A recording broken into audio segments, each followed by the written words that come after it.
So I want to mention a story with you, and I've got 7 minutes.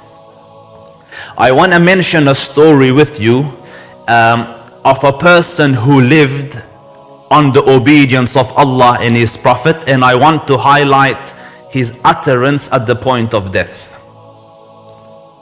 His name is Amir ibn Fuhayra. Whoever's heard the name, hands up.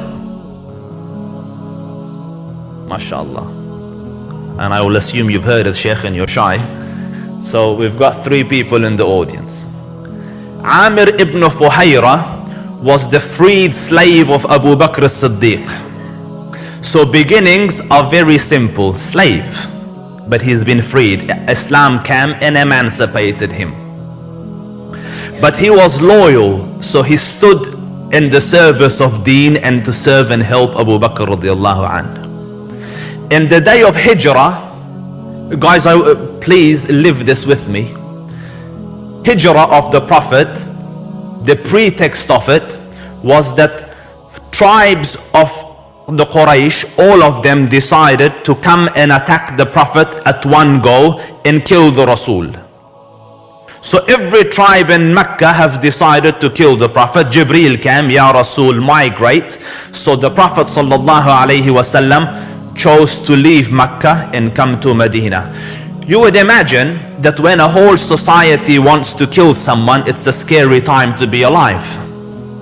But Amr ibn Fuhayra in this difficult moment stood firm. So he was one of the very few people who knew the Prophet is migrating. He was the one who went and got the camels. He was the one that took food to the bottom of the mountain to take it to the Prophet when he was in Ghar al-Thawr. He was the one that brought Abdullah ibn Urayqat to them. He was the person standing in this difficulty, and Allah blessed them to migrate with the Rasul, and he migrated around the same time. Years passed, he's in Medina now, safety, and he's become, through his closeness to the Prophet and closeness to the Ashab and his obedience to Allah and His Prophet, he's become one of the most learned of Muslims. So a person came, a chief of one of the local tribes. He said, "Oh Prophet, can you send us some teachers to teach my people?" So the Prophet sent Ashab, teachers, to go and teach new Muslims. Amidst the group is Amr ibn Fuhayra. Teachers to teach a new people. As they travel to the tribe of this chief, on the way they camp at night or in the afternoon, and as they camp they get ambushed. So they're busy with their campfires. A couple of them have gone and taken the camels out to graze.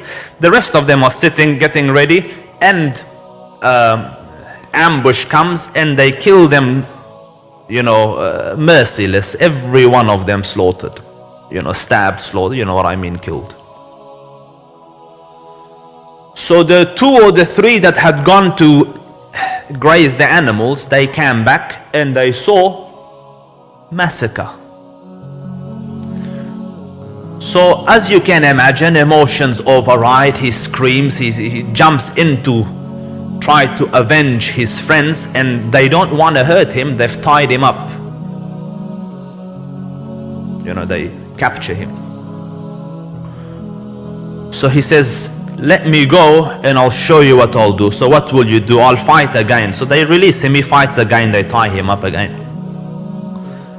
But no one wants to kill. They've killed everyone else, but no one wants to kill these guys. It's a strange situation. So one of them said, "Come, look at the dead." And the hadith is in Bukhari, but I'm joining it with another hadith for a more complete faham of because the understanding gets limited otherwise. So he came and looked at all the slain Muslims, and can you imagine, these are your brothers in Islam taught brotherhood. So he's crying obviously, and they ask him, "Is there anyone here missing who was amidst your camp?" But he said, "Yes, there's one person missing." So he said, "Who is he?" So he said, "Amr ibn Fuhayra." So he said, who was he amidst you? And he said, the best of us. You know, early Muslim, migrant, helper of the Prophet, in the Hijrah with the Rasul, the best of us.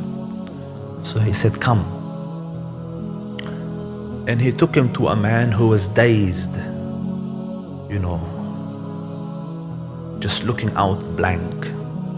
His name is Jabbar, not Muslim.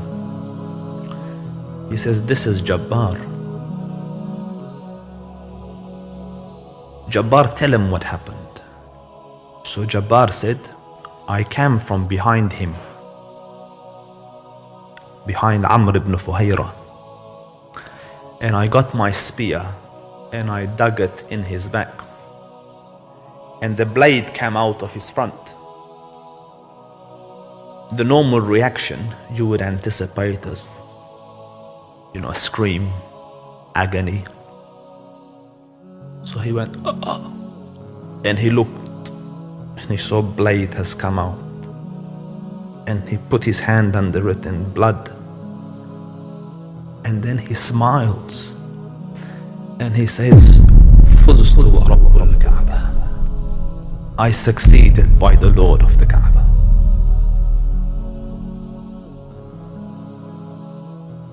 At the point of death, when you're supposed to cry, give wasiyah to you. فُزْتُ وَرَبُّ الْكَعْبَةِ, I succeeded by the Lord of the Kaaba. So he says, I pulled the blade out like maybe I've missed it, you know. And he goes, he went up. Can you imagine? From the ground, up, until he disappeared in the clouds. So his friend said, he goes, the angels took him. فُزْتُ وَرَبُّ الْكَعْبَةِ, I succeeded by the Lord of the Kaaba. Because he lived a life on the obedience of Allah and on the obedience of the Rasul. And when death came, however it came, he was successful.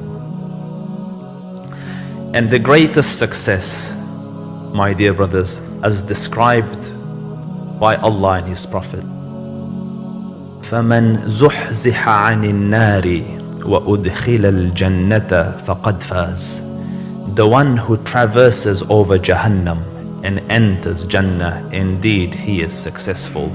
And the way to do it, وَمَنْ يُطْعِ اللَّهَ وَرَسُولَهُ فَقَدْ فَازَ فَوْزًا عَظِيمًا, whoever obeys Allah and obeys the Rasul, whoever lives a life of a true Muslim ala basira, with clear understanding of the deen, indeed he has become successful in this life and in the next.